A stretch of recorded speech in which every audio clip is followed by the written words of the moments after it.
perquè ara mateix no es pot invertir. No surt a compte invertir en renovables, amb la nova llei no s'amortitza. Però fins a llavors funcionava així, la participació voluntària, que això vol dir que ho pots treure en qualsevol moment que vulguis, per tant és un 3,5% de rendiment, o a crèdit a 5 anys amb 4,5% de rendiment. Si no baixen ara els preus molt de la fotovoltaica i de l'eòlica per la llei, això no es podrà seguir oferint, perquè s'han tret les primes. Un rendiment més llarg a 3 al 7%, i en principi ja s'ha fet la primera captació i el primer projecte, que després us ho ensenyo. I si... Això és una mica els primers diners que s'han tingut tots els socis. Ara mateix té 200... Som Energia té capacitat d'invertir 250.000 euros. Això va ser a principis d'aquest any, però estaríem al voltant de 300.000 euros. És a dir, es va fer una enquesta i la gent va dir que posava diners i s'ha arribat a uns 300.000 euros. Per tant, els diners hi són. La qüestió ara és en quins projectes es podria invertir. Això són els 3 concursos públics que s'ha presentat Som Energia i els ha guanyat els 3, però ara la inversió no és viable perquè han canviat la llei, llavors estan allà esperant. Aquest també estava en promoció i aquest es podrà connectar. Aquests s'han quedat totes parades i aquest també ha quedat tot parat. Llavors la part de projectes ha sigut un desastre amb el canvi de llei, però bueno, a veure una mica com surt.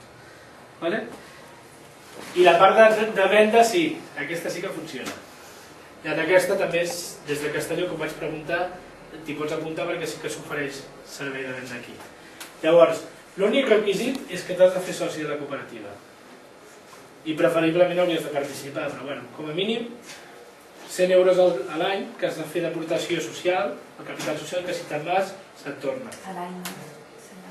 Perdó, 100 euros una primera vegada i ja no tornes a pagar més, i si te'n vas se't torna. Pots començar directament i pots invertir o pots ser soci col·laborador. Per començar, simplement entres a la web, dius que vols comprar a Som Energia, omples un formulari i després Som Energia s'encarrega de tot. Et truca i li has de dir quin és el comptador que tens, quin és el contracte, i Som Energia ja es posa en contacte amb Iberdrola o amb qui sigui per agafar el teu tema. Abans no, abans havies d'omplir un formulari una mica complicat, ara ja finalment s'assumeix tot de Som Energia i tu només has d'escriure un formulari a la web. Entres a la web, et dones d'alta i llavors al cap d'un temps t'arribarà una notificació de la teva companyia que t'has donat de baixa i una altra alta des de Som Energia i ja començaràs a rebre les factures com a Som Energia. Vull dir que triga uns 3 mesos més o menys, des que inscrius fins que pots arribar a comprar. Actualment hi ha 1.900 socis sòcies. Això era fa un mes, ara hi ha 2.100 i està creixent molt. L'objectiu que s'havia plantejat és que en els 2 primers anys s'arribés als 3.000 socis i en els 5 primers anys als 15.000 socis.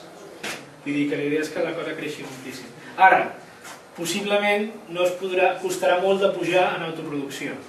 Llavors serà essencialment comercialitzadora amb la vocació de ser també productora. Però tal com està el pati creixerà molt més la comercialització que la producció. I ja està. Jo he introduït molts temes tècnics per defecte professional perquè jo em dedico a això i perquè, clar, és un tema una mica tècnic. Si algú vol que repassi, que torni enrere, que comenti alguna cosa, que us han quedat dubtes, que no sé què. El tema de distribució i transport, quina diferència hi ha? Distribució són els cables. Els cables, les torres i això. I la propietat és de red elèctrica. Això quan tu vas a les plaques d'alta tensió sempre posa red... Al revés. No, el transport, perdó, equivocat.